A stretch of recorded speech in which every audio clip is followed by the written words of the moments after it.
ते गाय दा पेशाब पीण वाले ईमान वाले धमकी देनी किवें हो सकदा है? ईमान वाले शिकस्त खा जान, ईमान वाले शिकस्त नहीं खाणगे। ईमान वालियां दे मुकद्दर च अल्लाह ने फतह लिखी हुई है। गाय दा पेशाब पीण वाले गाय का पेशाब पींदे ने काफिर, वो सानू धमकियां पिया लांदा है कि असीं मुल्क पाकिस्तान नूं इंज कर दांगे, इंज कर दांगे, साडे अगे कुछ भी नहीं। इनू भुलेखा लगा है।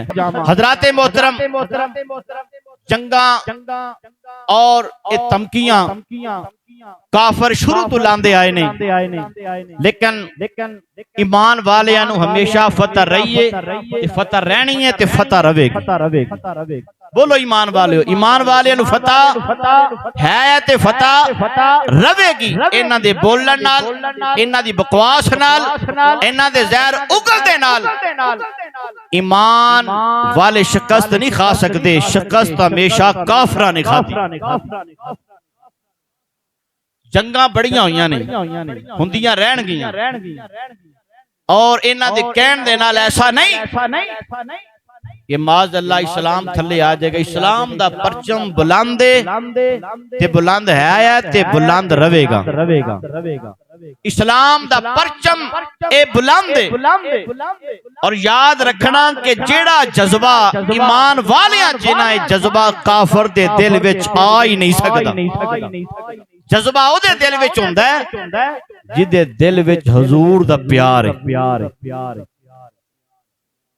असलियां दे नाल जंगा नहीं होंदियां, जंगा जज्बियां नाल होंदियां। या तादाद ज्यादा होवे, तादाद भी ज्यादा होवे, असला भी ज्यादा होवे, फतह ओदे मुकद्दर विच नहीं लिखी। सवाल करोगे फिर किदे मुकद्दर च फतह लिखी है? हजरात, उन्हां नूं अल्लाह फतह अता फरमांदा है कि जिन्हां ने कलमा सच्चे दिल दे नाल पढ़िया और सच्चे हजूर दे गुलाम बन गए, उन्हां नूं अल्लाह जज्बे भी अता फरमा देंदा है। एक मैं क्लिप देख रहा सी, काफिर हिंदू जेड़े ने ओ जनाब रो रहे ने, जख्मी ते रो रहे ने कि पाकिस्तानी ने साडे ते हमला कीता, एक पोस्ट ते हमला कीता ते रो रहे ने, चीखो पुकार कर रहे ने। ईमान वाला जख्मी भी होवेगा, ओदी ज़बान च अल्लाहु अकबर दी सदा बुलंद होवे। सारे कहो अल्लाहु अकबर, ला इलाहा इल्लल्लाह मुहम्मदुर रसूलुल्लाह। क्योंकि ईमान वाले सच्चे ने, वो चीखो पुकार करनगे इंशाअल्लाह। ए मुल्क पाकिस्तान एवं नहीं बनया। कायदे आज़म मोहम्मद अली जिन्ना रहमतुल्लाह ताला अलैह फरमाया सी, लोगो मैनू हुजूर दी ज़ियारत नसीब होई सी।